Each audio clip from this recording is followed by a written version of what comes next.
La misère est une violence, refusons-la. C'est entre autres à travers cette devise que la Banque alimentaire de Guadeloupe a ouvert ce matin les débats du Puy-Bémao entre anonymes, associations et assistantes sociales. Objectif, pointer du doigt une situation de précarité encore trop visible dans le département. L'association entend donc réagir plus efficacement. Cette action d'échange et de sensibilisation s'inscrit dans le cadre de la Journée mondiale du refus de la misère. La réalité, je pense qu'elle est comme sur le plan national.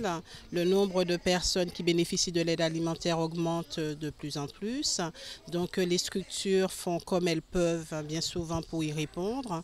Mais il faut qu'on s'organise peut-être pour mutualiser un petit peu plus les moyens pour justement optimiser l'apport qu'on apporte à ces personnes.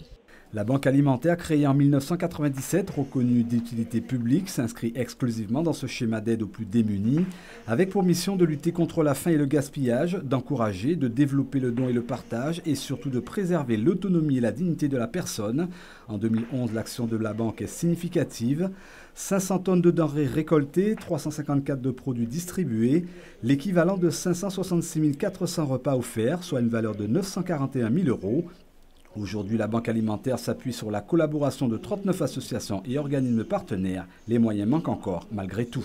On est tête de réseau dans l'aide alimentaire dans la mesure où on distribue à certains partenaires. Donc pour nous, c'était le moment de réunir ces partenaires-là pour un échange, à savoir vers où on veut aller pour l'aide alimentaire en Guadeloupe. L'action de la Banque alimentaire ne peut être que complémentaire d'autres actions. Il faut simplement qu'elle soit intégrée, disons, dans une démarche de développement global et intégral de l'homme.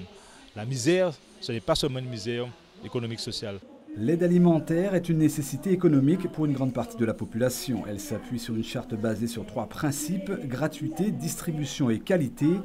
Depuis 1987, la Journée mondiale du refus de la misère permet au grand public d'entendre la parole des plus démunis et de s'engager avec eux pour combattre la misère.